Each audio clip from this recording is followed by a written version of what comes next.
બનાસકાંઠા કડવા પાટીદાર સંસ્કાર મંડળ સંચાલિત arts and commerce college Palanpur NSS એકમ દ્વારા આયોજિત 7 દિવસીય વિશેષ શિબિરનું ભૂતેડી ખાતે આયોજન કરવામાં આવ્યું હતું.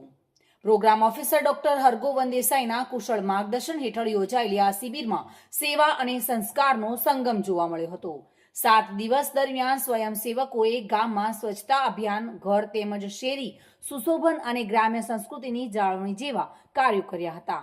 લોકોમાં જાગૃતિ લાવવા માટે શેરી નાટકો અને સ્વદેશી જાગૃતિ રેલીનું પણ આયોજન કરાયું હતું. આરોગ્ય ક્ષેત્રે પ્રાથમિક આરોગ્ય કેન્દ્રના ડોક્ટર નિમિકાબેન પટેલના સહયોગથી મેડિકલ કેમ્પ યોજાયો હતો, જેમાં મોટી સંખ્યામાં ગ્રામજનોએ લાભ લીધો હતો.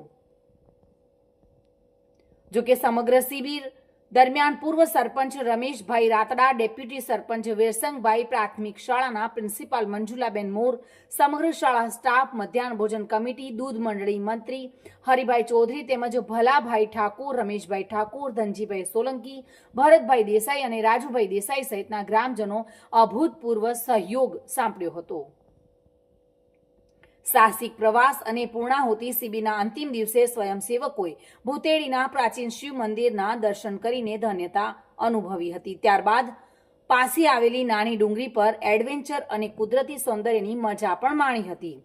NSS 7 દિવસીય શિબિરનું સેવાકીય સફર બાદ હર્ષોલ્લાસ સાથે સમાપન કરવામાં આવ્યું હતું. Bureau report, today Gujarati news.